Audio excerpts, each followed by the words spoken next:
یعنی اس کے اوپر تو پچھتاوا ہونا چاہیے کہ ہماری زندگی میں وہ وقت کیوں آیا, کہ ہم سے وہ کام کیوں ہو گئے.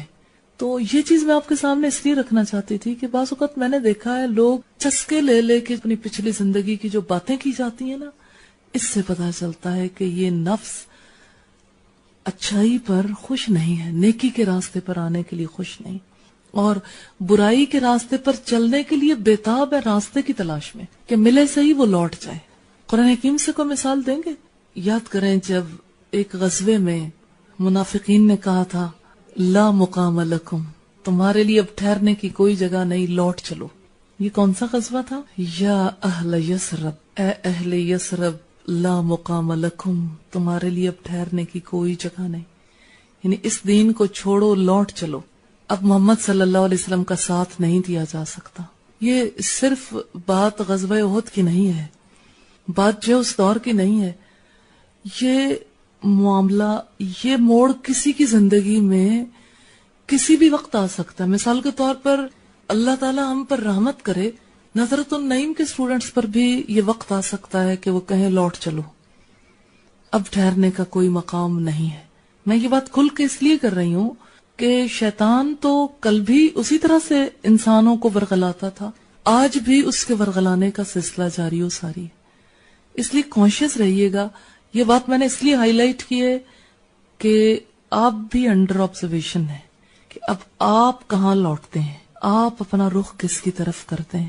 ملامت گر نفس کے حوالے سے ہم اسے اس لیے دیکھ رہے ہیں کہ انسان بسا اوقات اپنے اچھے ڈیسیژنز پر اپنے آپ کو ملامت کرتا ہے کہ میں کیوں آ گیا, میں نے کیوں فیصلہ کیا کہ میں رب کی دی ہوئی تعلیم حاصل کروں. یہ راستہ بہت کٹھن ہے, مشکل ہے, میرا دل نہیں مانتا, لوٹ چلو, مجھے واپس جانا ہے. یہ جو ملامت ہے نا, یہ دراصل نفس امارہ ہے جو آپ کو ملامت گر دکھ رہا ہے, لیکن دراصل یہ نیکی کے راستے سے روکنے والا سرکش نفس. اس کی ملامت کو پہچاننا چاہیے. یہ تو نیکی سے روکنے کے لیے ہے. یاد رکھیے گا وہ ملامت اللہ کے نزدیک پسندیدہ ہے جس میں ایک انسان نیکی کے کاموں کے لوز ہونے پر ملامت اپنے آپ کو کرتا ہے, یا برائی کے کر گزرنے پر اپنے آپ کو ملامت کرتا ہے. یہ ملامت جو ہے پسندیدہ. تیسرا نفس کون سا ہے؟ نفس مطمئنہ. تو نفس مطمئنہ کے کیا کام ہوتے ہیں؟ جو اپنی اصل فطرت پر لوٹ جائے, اپنی اصل فطرت پر ہو, اور جس نفس کی نظریں رب کی طرف لگ جائیں, جو رب کی نظروں سے خوف محسوس کرے, وہ اطمینان حاصل کرتا ہے اپنی نیکیوں پر, برائیاں چھوڑ دینے پر. زندگی میں ویسے سمجھنا کتنا زیادہ ضروری ہے نا کہ اطمینان حاصل کہاں پہ کرنا ہے. جس کو اطمینان ہو جائے اپنی برائی پر, وہ نفس کون سا ہے؟ دیکھیں, اطمینان ہونا کافی نہیں ہے. اطمینان کس چیز پر؟ برائی کے چھوڑ دینے پر. اطمینان کس چیز پر؟ نیکی کا کام کر لینے پر. لیکن اگر اس کے مقابلے میں اطمینان ہو انسان کے اندر برائی کے کر لینے پر کہ چلو کوئی بات نہیں, پھر کیا ہوا, ہو ہی جاتا ہے, اب ہمیشہ انسان صحیح کام تو نہیں کرتا, یہ نفس امارہ ہے. پہچان لیں یہ اطمینان نفس امارہ کی طرف سے ہے. پھر اسی طرح سے ایک انسان جیسے نیکی کو چھوڑتا ہے مطمئن ہو جائے, برائی کو کر گزرتا ہے اور کر گزرنے پر مطمئن ہو جائے تو رب کا کوئی خوف نہیں آیا, بے خوف ہو گیا. تو یہ بے خوفی جو ہے دراصل نفس امارہ کی خصوصیات میں سے. اور ایک اور بات بھی ہے, مثلاً ایک انسان نیکی کا کام کرے اور اسے رب سے کوئی امید نہ ہو, اس کی نظریں رب پر نہ لگی ہوئی ہوں, اللہ سے وہ اچھی امیدیں نہ رکھے, تو اس کے اندر تلخی آتی ہے, بے اطمینانی کی کیفیت. یہ بے اطمینانی کی کیفیت جو ہے بنیادی طور پر کیوں ہے؟ اللہ کی ذات پر یقین نہ ہونے کی وجہ سے. دیکھیں, ایک عقیدہ آپ سے ڈیمانڈ کرتا ہے کہ آپ یہ یقین رکھو کہ اللہ تعالیٰ پورا پورا اجر دینے والا ہے, بڑھا چڑھا کر دینے والا ہے. اگر کسی انسان کو یقین نہیں آتا مجھے میرے کاموں پر اجر مل سکتا ہے, تو ایسی صورت میں اس کا نفس مطمئنہ نہیں ہو سکتا بھلائی کرنے کے باوجود. دیکھیں, بہت سارے لوگ ہیں جو نیک کام کرتے ہیں لیکن اللہ سے اچھی امیدیں نہیں رکھتے. تو اللہ سے اچھی امید رکھنا یہ نفس مطمئنہ کی خصوصیات میں سے ہے, ایسی صورت میں جبکہ ایک انسان نے امید رکھنے والے کام کیے ہوں. لیکن اگر ایک انسان